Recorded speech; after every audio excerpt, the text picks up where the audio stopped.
Vieną savo video intro norėjau jums įrašyti iš Lake Louise šį gražų žiemos rytą. Linkėjimas čia. Tiems, kurie manęs nepažįstate, aš esu Kristina J. Santykių gyvenimo tikslo, pasitikėjimo ir laimės mokytoja, saviugdos mentoriai moteriams, padedanti išsilaisvinti iš toksiškų santykių. Linkėjimai čia ir iki. Sveiki! Šiandieną pratęsime mano temą apie narcisistinių santykių žodynėlį ir noriu pakalbėti apie gaslightingą, kas tai yra ir kaip nuo jo apsisaugoti. Ir šita visa mano video paskaita remiasi daktarės Ramanė Dirbusula medžiaga, jos knygomis ir tam tikrais įrašais. Pastaruoju metu šis terminas vis populiarėja mūsų tarpe, bet nebūtinai mes visos žinome, ką iš tikrųjų reiškia tas gaslightingas. Gaslightingas, trumpai tariant, yra jūsų emocijų ir jūsų tikrovės neigimas. Narcisistiniuose ir emocinio smurto santykiuose toksiškas partneris tai labai dažnai naudoja. Jis neigia jūsų realybę, atmeta jūsų jausmus, kaltina nebūtais dalykais, verčia jūs abejoti savimi ir net savo sveiku protu. Jeigu mes bandytume žodį gaslighting išversti į lietuvių kalbą, tai jisai nuskambėtų labai keistai. Tai išsiverstų kaip dujinis apšvietimas.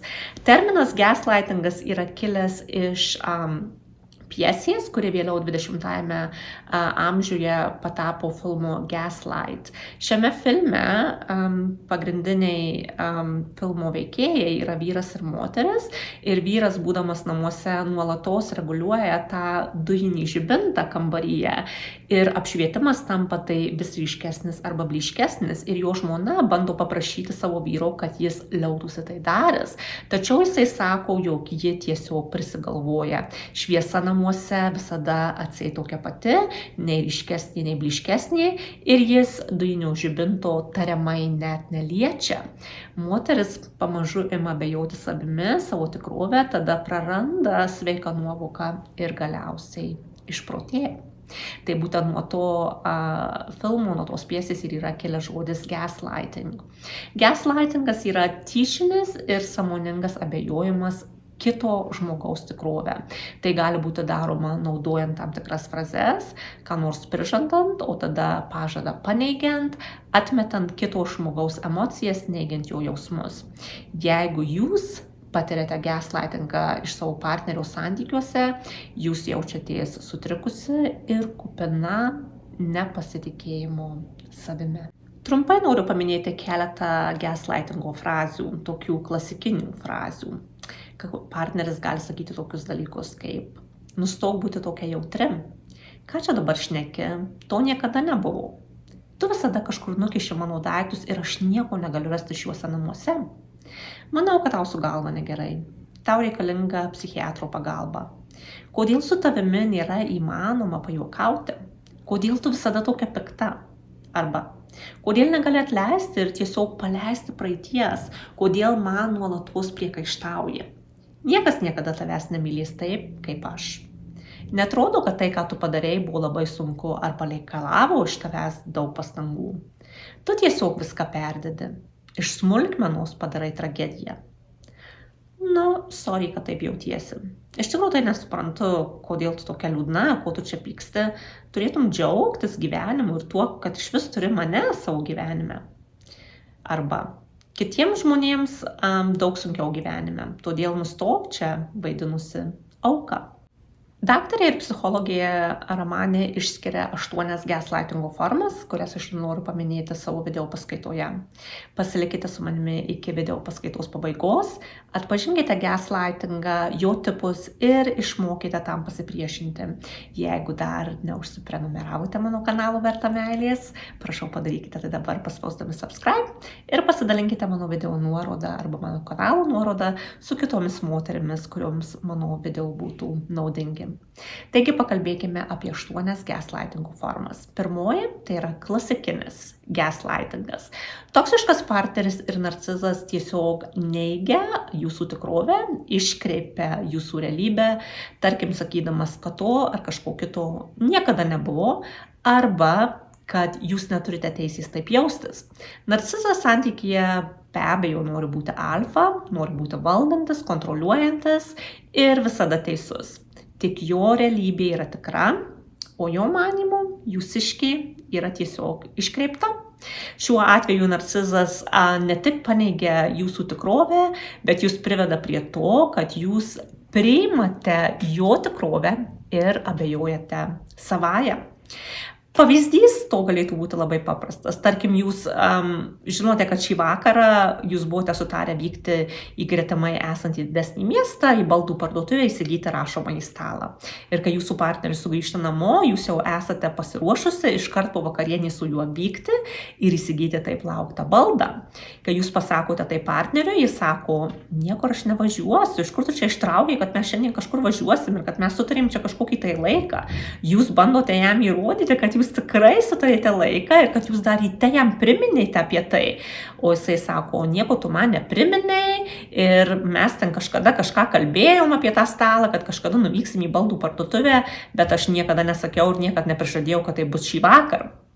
Jūs bandot jam įrodyti, kad tikrai tarėtės, atnešate ant savo užrašų knygutę, rodot kalendorių, apvestą raudonai, kad šį vakarą būtent jūs turite važiuoti, jūs tai susitarėt su tuo, bet jisai tikrai to nepriima, jis tai neigia, įvyksta konfliktas, jis jūs aprėkia ir tuo viskas ir pasibaigia. Ir jūs neišvykstate įsigyti to savo naujo baldo. Taigi, po to jūs, aišku, jaučiatės sutrikusi, sumišusi, jūs verkiate ir galbūt naktį net negalite užmigti, galvodama, gal tikrai jūs nesutarėte to laiko, gal tikrai susimaišėte, gal užrašėte ne tą datą ir atsikėlusi ryte jūs tiesiog atsiprašote savo vyro už vakarykštį konfliktą ir pripažįstate suklydusi. Taigi va čia jūs ir priimate narcizo realybę, o savąją atmetate. Antroji gaslightingo forma yra baudimas, privilegijų atėmimas. Partneris gali pasakyti tokius dalykus. Aš iš visų tavim nekalbėsiu, jeigu dar kartą tu man priminsi šitą dalyką. Man tai atsibodo, nenoriu daugiau nieko apie tai girdėti. Tokiu būdu palengva jūs nutildote save santykiuose, bijodama, kad jeigu jūs išsakysite vieną ar kitą dalyką, kuris erzina jūsų partnerį, jūs būsite nubausta jo tylėjimu ar šaltumu, intymumo nebuvimu, kelionės atšaukimu ir taip toliau. Šiuo atveju jūs nustojate bandžiusi išsakyti savo poreikius, bandote daugiau net nenurodyti į narcizo jokias klaidas, bendrauti apie galimus konflikto sprendimo būdus ir santykių tobulinimą. Jūs tiesiog pasiduodat, nes jūs nenorite patirti taip vadinamų narcizo bausmių. Trečia gaslightingo forma yra prieštaravimas jūsų realybė, jūsų tiesai. Tai labai panašu su tuo tradiciniu gaslightingu, klasikiniu gaslightingu, kuomet narcizas bando iškreipti jūsų realybę, sakydamas, kad jūs neteisingai prisimenate, neteisingai jį supratote, arba to nebuvo, arba tai buvo, kai jūs žinote, kad to nebuvo. Pavyzdžiui, jisai gali bandyti jūs įtikinti, kad pernai metais jūsų gimtadienio jūs organizavo šventinę vakarienę, kai jūs atsimenate, kad to tikrai nebuvo. Jis gali sakyti, kad jums padovanojo tą ar kitą rankinę, kada jūs kuo puikiausiai atsimenate, jog jūs tą rankinę įsigijote pati. Jisai gali sakyti, kad jis paskambino draugams ir atšaukė bendrą vakarienę kartu, nes jūs nenorėjote į ją eiti, nors jūs nieko tokio net nebuvote užsiminusi, kad jūs norite atšaukti vakarienę ir jūs kaip tik laukite to pasibuvimo su draugais. Ir tai sukelia jumyse didžiulę sumaištį, jūs nesuprantat, kas čia vyksta. Tokia gaslightingo forma verčia jūs abejot savimi, jūs imate tikrinti savo užrašus, elektroninį paštą, balso žinutes, bandot pasitikrinti su aplinkiniais, ar jūs teisingai prisimenate tą situaciją. Bandote kažkokiais tai būdais įtikinti save, kad jūs neklystate ir pradedate jaustis kaip kažkoks tai privatus detektyvas savo pačios santykiuose, savo gyvenime, ieškodama įrodymų patvirtinančių jūsų pačios realybę. Ketvirtoji gaslightingo forma yra diversija arba temos pakeitimas. Narcizas sugeba apversti faktus aukštyn kojomis, pakeisti temą, nukreipti jūs nuo jūsų tiesos kelio į tą savo iškreiptą realybę. Jis gali jūs apkaltinti visiškai nebūtais dalykais, kad tik jis po pokalbio pasijustų geriau ar viso pokalbio eigoje, o jūs pasijustumėte kaip nieko verta moteris, kaip blogas žmogus. Jis gali sakyti tokius dalykus, pavyzdžiui, aš ne vieną kartą pagelbėjau tavo tėvams finansiškai, o dabar, kai prašau tavo finansinės paramos man, kad tu paimtum tą paskolą iš banko, tu atsisakai tai padaryti, tu galvoji tik apie save, esi savanaudė, niekad negalvoji apie kitus žmonės ir taip toliau ir panašiai. Arba jeigu jūs norėsite, kad narcizas prisimtų atsakomybę už tai, jog jis nesielgia tinkamai su vaikais, ar per mažai praleidžia laiko su jais kaip tėtis, arba nepadeda jums buityje, jis to nepriims ir iš karto nukreips šį pokalbį kitą linkme ir prikalbės to, kas privers jūs jaustis maža ar kalta. Pavyzdžiui, tu pati per daug užsiėmus savo reikalais ir lakstymai su draugėm, jau praeitą savaitę palikai mane vieną su vaikais, kaip durnelį, išlėkiai su draugėm į kavinę, o aš ir vakarienę vaikam turėjau daryti, į lovas juos suguldyti. Tai gal buvo vienintelis kartas metų bėgyje, kada jūs išėjote su draugėmis į kavinę, bet jis būtinai ras, kaip tai jums priminti, kad jūs pasijustumėte kalta, neatsakinga mama ir nedėmesinga žmona. Penktoji gaslightingo forma yra jūsų jausmų sumenkinimas ir jų slopinimas. Narcizas bandys įrodyti, kad jūs esate per daug smulkmeniška, per daug jautri, nesukalbama, kad jūs padarote problemą ten, kur jos nėra. Tokiu būdu vėlgi priversdamas jūs abejoti savimi, savo jausmais ir savo realybę. Po to, kaip tarkim jūs pagaminusius skanę vakarienę, laukiate savo vyro namuose, pasibiravusi stalą ir nesulaukėte jo, pavalgote viena, jisai galbūt grįžta namo tik tai vidurnaktį ir tada jūs bandot su juo pasikalbėti ir išsakyti, kad iš tikrųjų tas jo poelgis jūs įskaudino, jūs jo laukėte, jisai gali reaguoti labai emocionaliai į tai ir jis tiesiog gali sakyti, kad tu čia neišpūsk burbulo iš nieko, kad tu padarai kažkokią didžiulę problemą, kad aš negrįžau namo vakarienės. Man tiesiog reikėjo pabūti vienam, atsipalaiduoti ar ten išeiti kažkur su draugais, išgerti gėrimą, ką aš čia visada turiu būti prilipęs prie tavo užpakalio. Arba tarkime, kai jūs paminite jam, kad jūs įskaudino tai, jog jūsų romantiškos vakarienės metu jisai flirtavo, tarkim, su padavėja, jisai gali pasakyti, kad jūs čia vėl reaguojat netinkamai, kad jūs esat kažkokia tai jautruoliai ir pavyduoliai, taigi juk graži moteris, aš ją pagyriau, tai kokią tu čia matai problemą tavyje, tiesiog nepavydėk, ne? Taigi jis tiesiog sumenkina jūsų patyrimus ir atmeta jūsų jausmus, ignoruoja jūsų emocijas ir verčia jūs jaustis kalta, per daug jautria, per daug pavydžia. Sekantį kartą panašioje situacijoje jūs jau galite vengti su juo patvirauti apie tai, kaip jo poelgiai privertė jūs pasijusti. Jūs daugiau nesidalinsite savo jausmais, savo emocijom, viską laikysite tenai užspaudusi viduje ir verčiau patylėsite.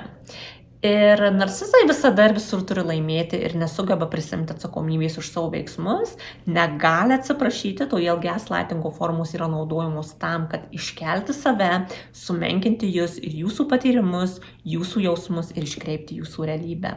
Šeštoji gaslightingo forma yra fizinis gaslightingas.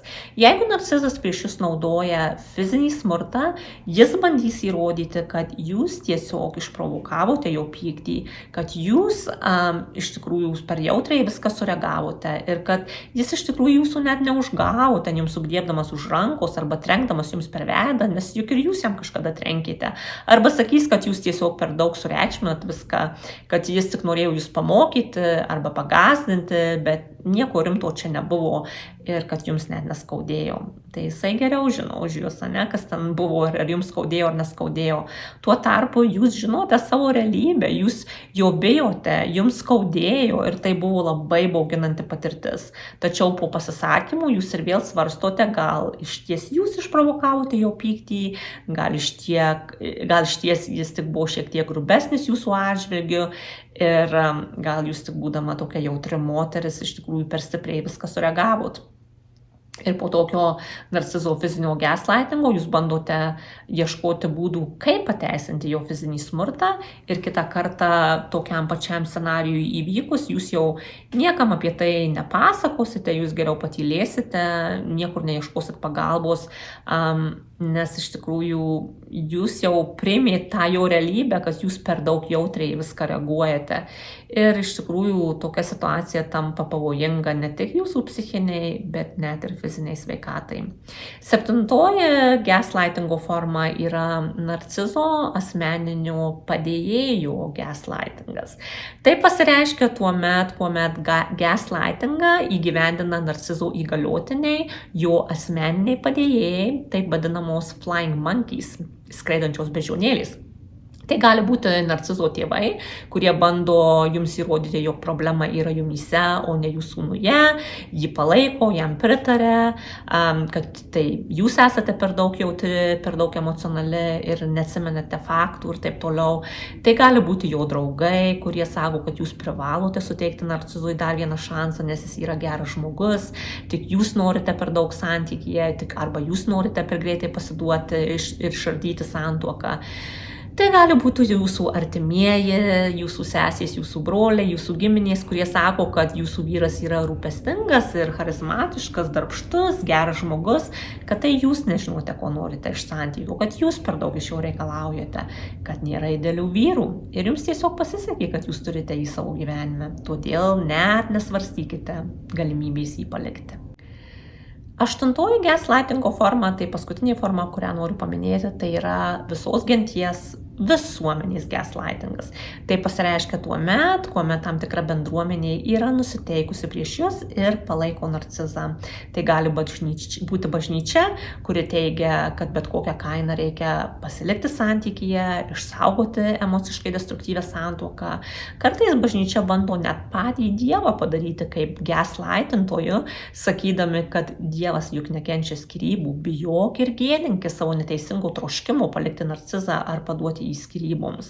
Tai gali būti visuomenės iškreiptas supratimas apie smurtinius santykius ir jūsų realybės nepripažinimas. Iškreipimas tos tiesos, kad jūs patiriat emocinį ir psichologinį smurtą ir sakymas, kad jūs viską tiesiog perdadat, kad nėra namų be dūmų, kad nėra idealių santykių, kad nereikia taip jautriai viską reaguoti, kad nereikia tiek daug reikalauti iš savo vyrų, kad reikia daug ką tiesiog pro pirštus praleisti. Na va, ši gaslightingo forma jinai labai stipriai pasitarnauja narcizui ir labai dažnai išlaiko moterį toksiškame santykyje ilgą laiką.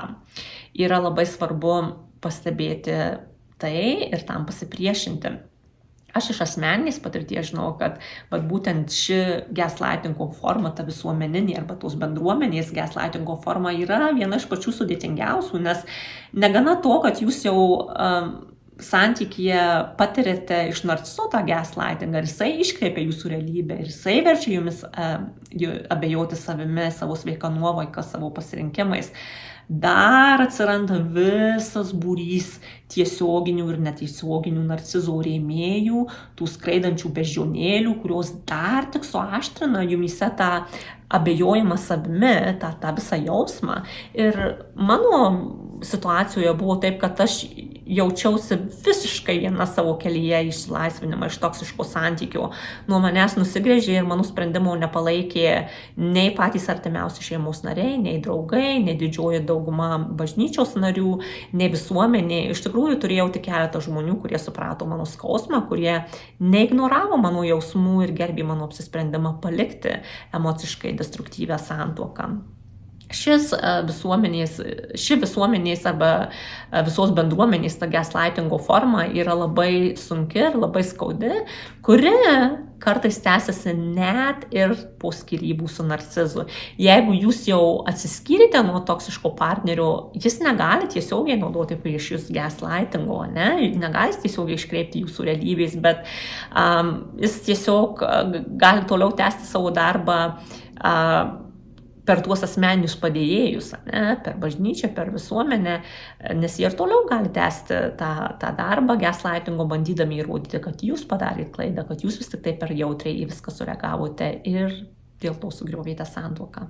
Jeigu jums kyla klausimas, kodėlgi narcizas naudoja šią emocinio smurto taktiką, tai yra gaslighting, atsakymas būtų paprastas. Jis visais įmanomais būdais bando apsaugoti savo trapų vidinį ego ir jūsų tikrovė, ir jūsų realybė, ir jūsų tiesa kelia grėsmę jam, jo tiesai ir jo realybei.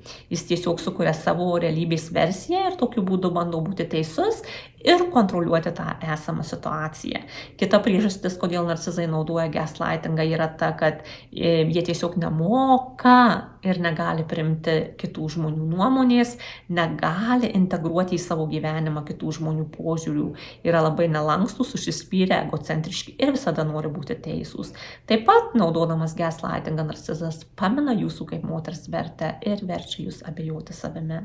Kalbėdama apie gaslightingą, daktarė ir psichologė, knygų autorių ir kursų kūrėja Ramani Dirvasul, apie kurią aš jau minėjau, pamini, kad yra svarbu, labai svarbu mokėti save apsaugoti nuo gaslightingų.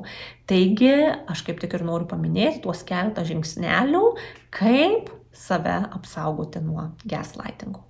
Pirma, nebandykite narcizui įrodyti, kad jis klysta ir kad jis iškreipia jūsų realybę, nebandykite įvardinti, kad jis naudoja gaslightingą, jam tai nerūpi. Jam nerūpi jūsų tikrovė, jam nerūpi jūsų jausmai, todėl nesiginkit, nereaguokit, neįrodinėkit, nesimurgdykit su juo purve, apsaugokit save ir emociškai atsiribokit. Antras žingsnelis ar antra strategija, tai tiesiog ta, kad jūs tiesiog išorėje galite palinksėti galvą, net nusišypsoti, bet savo viduje, savo mintyse, savo širdyje jūs išlaikote savo realybę, savo tikrovę, savo tiesą. Jūs esate tvirta ir nebejojate savimi. Nors narcizas būtent ir bando tai padaryti, nes jis bando iškreipti tą jūsų realybę ir priversti jūs abejoti savimi. Trečia, savo mintyse užfiksuokite tai. Jeigu tuo momentu patirite gaslightingą, pati savo pasakykite, aš tik ką patyriau gaslightingą, bet tai nepalauš manęs. Tiesiog tai pastebėkite. Ketvirta, radusi galimybę, užrašykite tik ką patirtą situaciją, išvardinkite, kaip tai privertė jūs jaustis ir raštu save sugrąžinkite į realybę, užrašykite tuos faktus ir supraskite, kad vėlgi jūs patyrėte gaslightingą, bet jūsų realybė yra visai kitokia. Penkta, jeigu pastebėjote, kad santykyje patirite gaslightingą, nuo tos dienos daugiau nesidalinkite su narcizu savo silpnybėm, savo abejonėm, savo kažkokiom tai baimėm, savo pažeidžiamumu, nes visą tai jis panaudos prieš jūs kaip patį didžiausią ginklą. Ir šešta, jeigu įmanoma, tiesiog atsitraukti nuo tokio žmogaus, kuris naudoja šią emocinio smurto formą, tai yra gaslightingą. Būtina pripažinti tai, kad gaslightingą galite patirti ne tik iš narcizo kaip savo partnerio intymiam santykyje, bet iš tikrųjų tai galite patirti ir iš kitų žmonių savo gyvenime. Tai gali būti jūsų tėvai, sesės, broliai, giminės, draugai ar bosas. Pastebėkite tai ir neleiskite, kad toksiški žmonės pamintų jūsų vertę ir verstų jūs abejoti savo realybę ir savo sveiką nuovoką. Jeigu jie sako, kad dangus yra žalias, o žolė yra mėlyna, palinksėkit galvą. Bet nepradėkite tuo tikėti. Jūs žinot tiesą, jūs žinot savo realybę ir neleiskite jiems kvailinti jūsų. Kągi, tikiuosi, kad šis video jums padėjo labiau suprasti, kas yra gaslightingas, padėjo jums atpažinti jo formas ir taip pat padės panaudoti tam tikras strategijas, kaip save apsaugoti nuo gaslightingo. Priminkite savo kasdien, kad esate nuostabi ir nepakartojama moteris, išskirtinio grožio ir talentų Dievo dukra, kuri yra verta pačio geriausio savo gyvenime, savo santykyje, kuri yra verta sveikos meilės ir pagarbos. Jeigu norėtumėte su manimi dirbti santykių srityje ir rasti būdus, kaip atstatyti savo vertę, kaip išmokti mylėti save ir kaip išsilaisvinti iš toksiško santykio, galite susisiekti su manimi, rašydamos man į elektroninį paštą, į mano Instagramos ar Facebooko Messengerio paskyrą. Ir pirmoji 30 minučių sesija yra nemokama. Taip pat nepamirškite užsiprenumeruoti mano kanalą Verta meilės ir paspauskite subscribe ir pasidalinkite mano kanalo nuorodą ar šio video nuorodą su kitomis moterimis, kurioms mano kuriamų video turinys būtų naudingas. Ačiū labai Jums, kad pasilikote su manimi iki galo, kad išklausėte šią paskaitą. Tikiuosi, kad jinai Jums buvo naudinga. Linkiu Jums gražios likusios dienos ar vakaro ar nakties ar ateinančios savaitės. Ir iki pasimatymo kitą kartą, kuomet aš toliau pratęsiu šitą temą ir pakalbėsiu apie narcisistinių santykių žodynėlį. Iki pasimatymo ir sudie.